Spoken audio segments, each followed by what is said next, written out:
అనంతపురం జిల్లా గుత్తిపట్టణంలో బండల రామాంజనేయులు ఆధ్వర్యంలో 79వ స్వాతంత్ర దినోత్సవ వేడుకలు ఘనంగా నిర్వహించారు.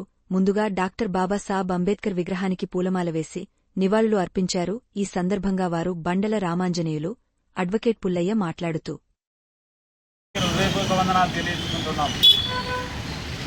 ఈ భారతదేశంలో ఒక ముస్లింలు అయితేనేమి, క్రిస్టియన్స్ అయితేనేమి, హిందువులు అయితేనేమి అందరూ స్వేచ్ఛగా బతకాలని కోరుకున్న ఏకైక వ్యక్తి ఎవరంటే డాక్టర్ బాబాసాహెబ్ అంబేద్కర్ సార్.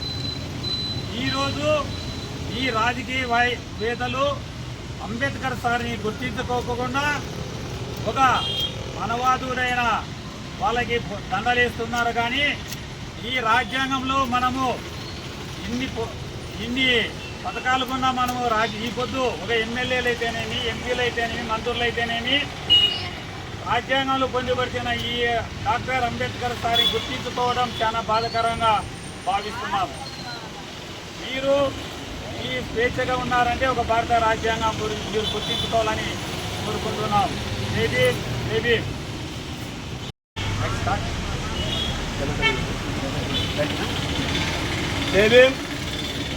నా పేరు ఎక్లూరు పుల్లయ్య, అంబేద్కర్ ఇండియా మిషన్ ఉమ్మడి అనంతపురం జిల్లా కన్వీనర్, న్యాయవాది.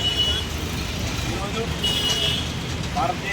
భారతదేశానికి బ్రిటిష్ వలసవాదం నుంచి స్వాతంత్రం 79వ స్వాతంత్రం వచ్చినటువంటి దిన సందర్భంగా డాక్టర్ బాబాసాహెబ్ అంబేద్కర్ ఆయన యొక్క కృషి, ఆయన యొక్క పట్టుదల, ఈ దేశానికి ఆయన చేసినటువంటి సేవ, ఆయనతో పాటు ఎంతోమంది స్వతంత్ర సమరయోధులు ప్రాణత్యాగాలు చేసి భారతదేశానికి 79 సంవత్సరాల క్రితం స్వాతంత్రం ప్రకటించిన రోజు ఈరోజు ఈ భారతదేశంలో కులాలకు అతీతంగా, మతాలకు అతీతంగా, ప్రాంతాలకు అతీతంగా, త్యాగాలకు అతీతంగా మనుషులుగా బతుకుతున్నారంటే దాంట్లో డాక్టర్ బాబాసాహెబ్ అంబేద్కర్ లాంటి మహనీయులు ఎంతోమంది ప్రాణత్యాగం చేసి ఈ దేశానికి స్వతంత్రం తెచ్చినటువంటి రోజు. ఈ రోజును పురస్కరించుకొని ఈరోజు గుత్తిపట్టణంలో అంబేద్కర్ ఇండియా మిషన్ మరియు కొన్ని దళిత సంఘాలు కలిసి ఆయనకు నివాళులు అర్పిస్తూ స్వాతంత్ర దినోత్సవాన్ని జరుపుకోవడం జరిగింది. మేము ఈ సందర్భంగా ఈ దేశ పాలకుల్ని, ఈ రాష్ట్ర పాలకుల్ని ప్రశ్నిస్తున్నాం. ఎందుకోసమంటే స్వాతంత్రం ఎవరికి వచ్చింది?